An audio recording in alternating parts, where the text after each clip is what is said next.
Cheers. Okay. Cheers, Jordan. Cheers. Welcome to Foregone Frontiers, The everybody. very first one. We're drinking ranch waters. It's our house drink. Welcome right now. to our home. Welcome to our home. And anytime you come over to our house, we will have a cocktail ready to go for you. So Yeah. Welcome to Foregone Frontiers. This was Steve's baby. it was. My buddy Jason, who's behind the camera over there, you can't see him.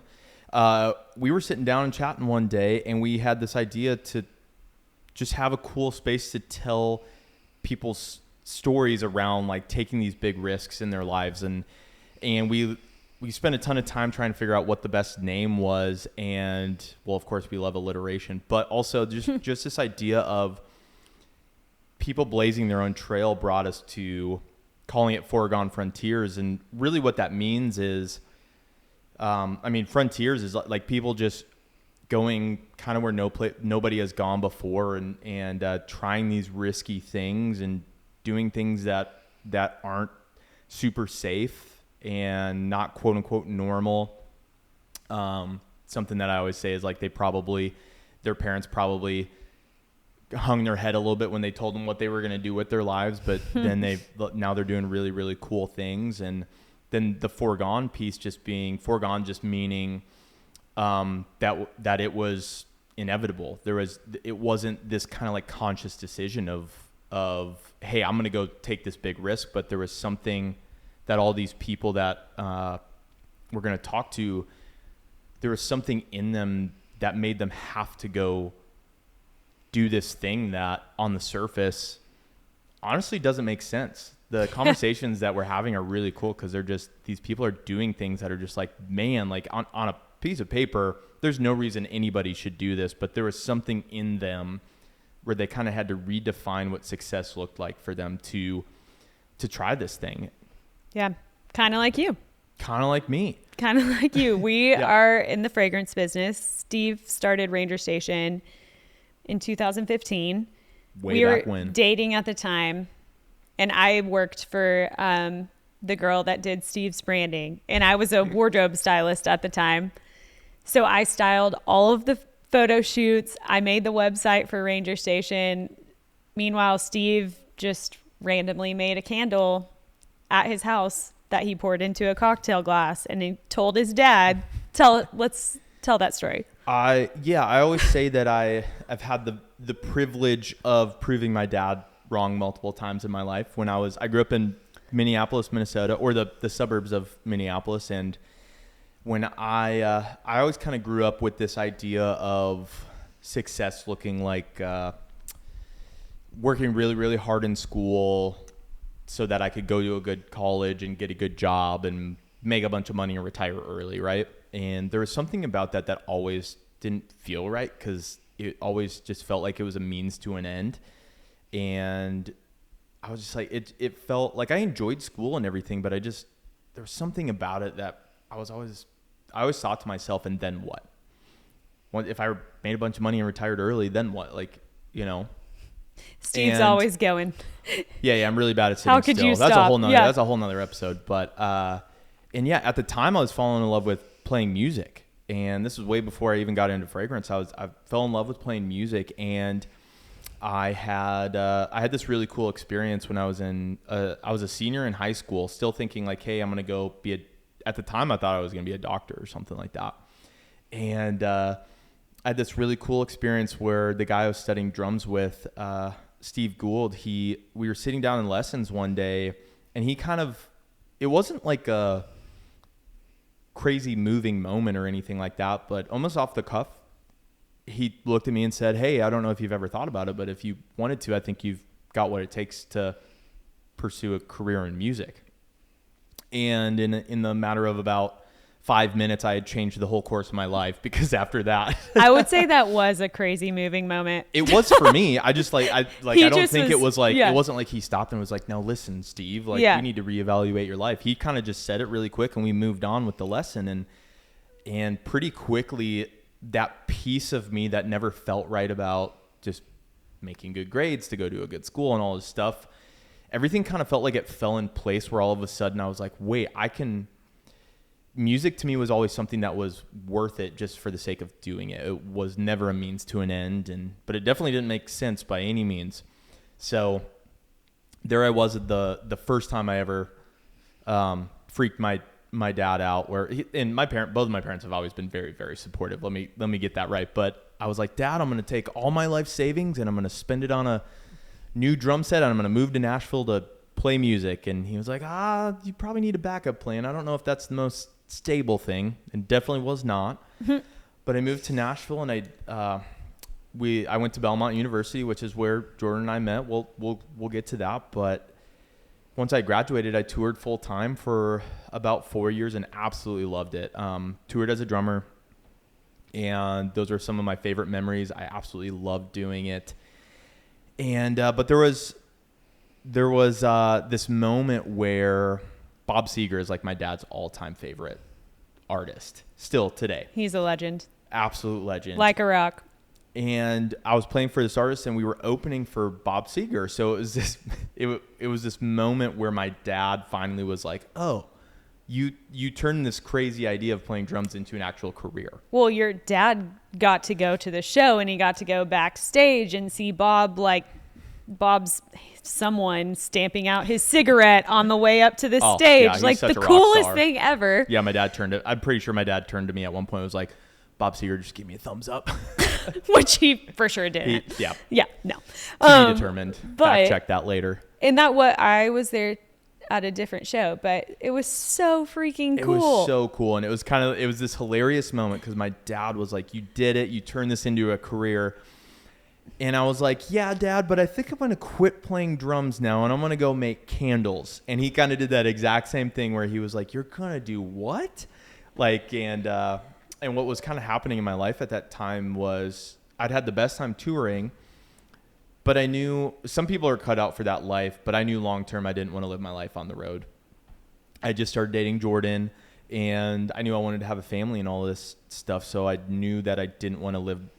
I was gone more than I was home, and the touring schedule is just really weird because there was nothing regular about it. I'd have months on end when I was gone. I'd have months on end when I was at home. And I, like Jordan said, I'm really, really bad at sitting still. And when he's home, he's like home with nothing to do. Like from a tour, yeah, it's like his job is out on the road. So when he's home, it's like endless weekend, which is really weird. It's a weird state of mind to be in. It's very boring, honestly, until you leave again. And when I was at home, I hadn't seen my friends in a really long time. So Nathan, my roommate at the time, and he was touring as well. So we'd have all of our friends over to the house and we'd make them cocktails, and I'd always have a candle burning. And we were like classy young people that had cocktail parties instead of like.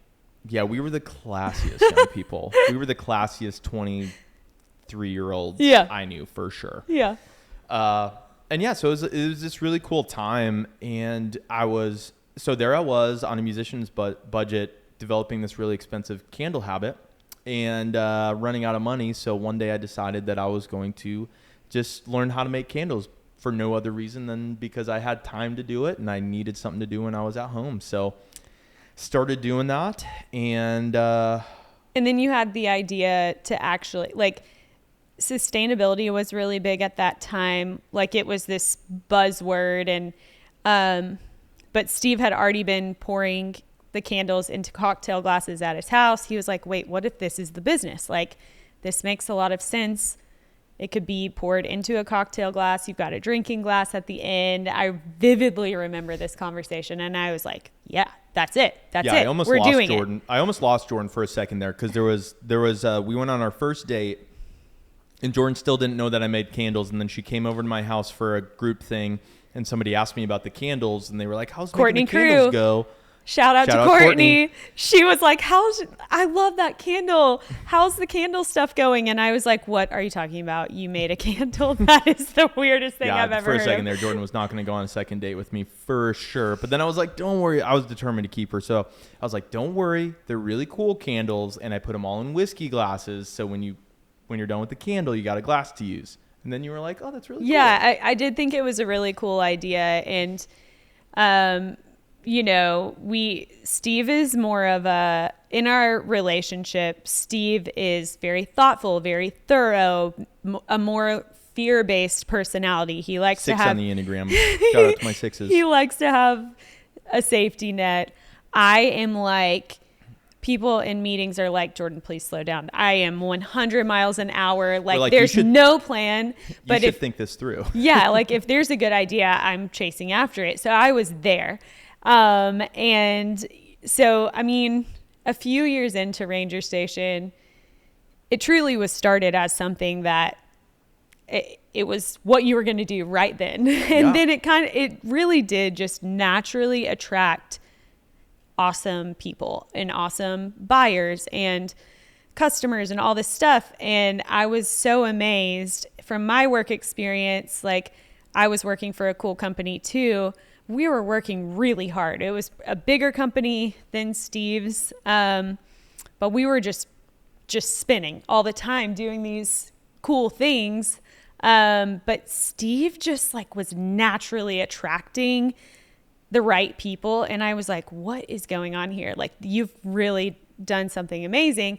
And he would then come home and be like, am I doing the right thing? Like, what am I doing? Is this going to last? And I was like, are you joking? So one day I finally was like, listen, if you don't pursue this, I will buy it. We must not have been married at that point, but I was like, no, I think we had gotten married, and I was like, we were living on your salary. Yeah. Cause I made no money. And I was like, which was my decision. I was like, yeah. No, I was like, I was super self-conscious about it. And I was like, oh man, I don't like, what am I doing with my life? And I need to support my family and do all this stuff. And kind of those same things I was thinking as a kid of like, I need something stable and safe and all this stuff. And I would always get in these moments of, man, this isn't going to work. I need to go try something else. But then Jordan was always, there was one day where you were just like, if you don't do it, I'm going to do it. And that kind of flipped a trigger in me to be like, oh man, Jordan really believes in this. I think like, I really got to see this thing through. Yeah. So who inspires you, or what inspires you now to like stay on this wild path? Man, I think it's just, I love Nashville so much, and my favorite thing about Nashville are the people in Nashville, and just surrounded by really incredible people who are doing really crazy things. And I always say I would never have started Ranger Station if I wasn't in this city, because it didn't feel as crazy. Because I would look around and I'd see people starting companies and doing these, following their passions, and not all of them worked out, Yeah. But they had kind of reached this place where they realized, hey, the worst case scenario isn't that I try something and it fails, but the worst case scenario is that I never try something. And but yeah, I'm just constantly inspired by people in Nashville, which really made us want to start sitting down and having these conversations. But I think, back to that same story, the first person that inspired me was you. Oh, thank you. No, it truly was. I was about to quit multiple times.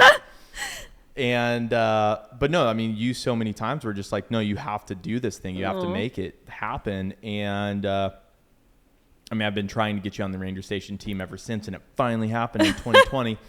But no, it was cool. Like, I was in this place where I was leaving music, and I loved being around you because you were, well, we should get into how we met, right? Like, I love being around you because you were doing this, you were working for this amazing company, Able. You were this, we called your crew of people the Yo Pros, the young professionals. The musicians, that's what we called you. Yeah, and going to Belmont, everyone was a musician and very cool and grungy. And I was like in my cardigan and going to work after class every single day. I practically didn't go to college. I just worked. Yeah, which was so inspiring. I literally was like, this girl's going places. This girl's going places. So nerdy. Yeah. I told when we first started dating, I told my mom that you were going to be president one day. So we'll work on that. Oh man, sorry. No, we need that. Put me in. We need that. But yeah, it was, so when we when I was starting Ranger Station, I was seeking out people that were just like inspiring to me. And you were the first one. I mean, you were the first champion of Ranger Station. You were the first one you built the first website. I got mad at you for building the first website and publishing it because I didn't feel like it was ready. I published it and he got so mad at me. He was we had like, one candle. Yeah. Literally one. He was like, it's live? What do you mean? I was like, yeah, everyone has an email in their inbox. And he was so mad. But you know what? I had to go make all those candles. It worked. All 15 of those candles that we sold. It worked. And we've been through the phases of Steve making all the candles at his roommate's house, or me bringing Steve dinner at this tiny little studio while he's making candles, to us putting together candle boxes at our house, like while we're watching movies at night, trying to keep up with things. And here we are now with a podcast and with a really cool team and with really cool fragrances that people are wearing everywhere, all over the world. Actually, they're traveling with their perfume on and they have it in their homes, and it's just this really kind of like baffling thing. I think we're baffled by it all the time, because it's like, I think it is, and a big reason why we wanted to do this Foregone Frontiers thing is like, I think this is a testament to, I mean, as cheesy as it sounds, but like, follow your dreams and do the scary thing and try it, because we try stuff all the time with Ranger Station that doesn't work, but it's like, I think the spirit behind trying this stuff and taking the big risks and you pushing me like to take the big risks, especially when my 6 self gets all like worried about it. It's Enneagram 6 self. I think we're both blown away by what Ranger Station has become. And I think it's just that we've surrounded ourselves with a team of people and a group of people who are willing to take the risks and go the road less traveled and do something for the sake of doing it, rather than doing it as a means to an end. Yeah. So something we talk a lot about is dying with memories, not dreams. That is something we talk about at Ranger Station. That's something we talk about personally. And what we mean by that is getting out there in the world, not having this list of things that you wished you did, right? But going for it. And with that too, we on Foregone Frontiers, what we've talked about with a lot of our guests is, what does legacy look like? What is your why? What is legacy for you? I think it's exactly what you said, that idea that we come back to of, when I get to the end of my life, I want to look back and, I want to die with a bunch of memories, not dreams. And if I have a dream, I want to try it. And not all of those are going to work out. And for me, the legacy piece, especially now that Jordan and I have 2 kids, and I think legacy for me is instilling in them a different idea of success and redefining it as compiling those memories. Because we don't get to take anything with us out of this world, right? It's like but the thing we do get to keep are the memories and the experiences that we make. I mean, we can work our asses off to do anything, and if all we have to show for it is money, it's like that's so. I mean, you hear stories about it all the time, like where people aren't satisfied by that. But you look at the people that are most fulfilled in life, it's people that prioritize experience and doing things for the sake of doing it. And so when I look back at my life, that's what I want to see. I would hope that I have taken the risks and, succeeded in some of them and failed in some of them. But more than anything, for our kids, I would hope that they would be inspired to live their lives in a more meaningful way by prioritizing experience over what maybe the classic Western idea of success would be. So, yeah. What about you? What does legacy mean for you, Jordan? I have so many thoughts. I don't even know if I'm going to be able to like compile them in a complete way. But I mean, yesterday we spent the day outside with our kids for the entire day. We cooked pancakes on the grill outside. We built little stick houses. We compiled acorns. Like, it was a huge day. And they freaking loved it. And that is I feel like we've been given so much responsibility, and everyone has. This is our little world that we have responsibility of, but everyone else has been given gifts to steward. And for me, my legacy, I want to instill love and kindness into my kids and to the people around me. It's not just about us or what we do, or I don't know, any of those frivolous, dumb things. I would so much rather be building stick houses with my kids than go to some award ceremony, especially if we're getting an award, or something really cool for work. Like, I would so much rather be having those small moments with my family and my friends, and even like the impact that you can have through loving those around you is exponential, because then hopefully you make an impact on their lives, they make an impact on the next life. Does that make sense? Absolutely. Yeah. I think you did a great job of saying that. Yeah. I also teared up. I was like, wow, we're taking it there. But I mean, I really, it sounds cheesy, but, you know, to whom much is given, much is required. And I think, you know, that means that we need to steward this well. We have the opportunity and the gift to work hard in our world, but we also have the opportunity to make an impact on others. That's our kids, that's our friends and family. And also I didn't mention giving, like passing it forward, not holding on to what we have tightly, is something that is so important. And we have people in our lives that do that really well. Some people on this podcast that we're going to hear from do that really well.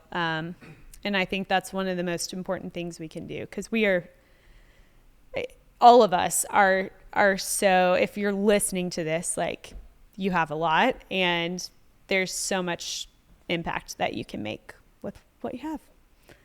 Wow. I get really passionate about this. I am an 8 on the Enneagram. That's why we're having these conversations, because you're passionate about it. This is awesome. Yeah. Yeah. No, I think, I think it's so cool. And I think even as we're sitting here, this is the first episode, but we've had a handful of conversations already. And it's like so many of the people that we've talked to and that we're seeking out to talk to and have these conversations with, like, they've done that so well, where they're prioritizing other people in their lives and just living life in a different way. Yeah. So I'm just, I'm so excited for Foregone Frontiers. Yeah. For all the conversations that we're having. It's been so inspiring to, like, honestly, every conversation that we've had so far, I've left feeling so filled up and inspired and full of life, and just like feeling, I don't know, it's so cool to leave these conversations that we're having with these individuals and just be like, man, they're doing something really special, and not just for themselves, like very inspired by how they're living their lives, like in like succeeding in a really cool way, but also just how they're impacting others. Yeah. And so I've been like, please follow along. Please listen to these conversations. Like, it's like, I know everybody's time is very valuable, and I would, you know, if it's worth doing, it's worth doing well. And I hope that these conversations are just like something that anybody listening can really be inspired by these people and these conversations. And we've got people with all different, you know, they're in all different industries. We've got a few musicians, obviously, because we're in Nashville. And we've got people in hospitality, and we've got people in retail like us. They're all just really cool people that we admire. Some of them are dear friends of ours. Some of them are newer friends through business. But they're all really special. Our Foregone Frontiers team has like, actually, we'll all leave and be like, what that was unbelievable. So it's a special thing. We hope you'll join us. We're so excited. Cheers. Cheers. To Foregone Frontiers. Foregone Frontiers. Season 1, baby. Episode Buckle 1. up.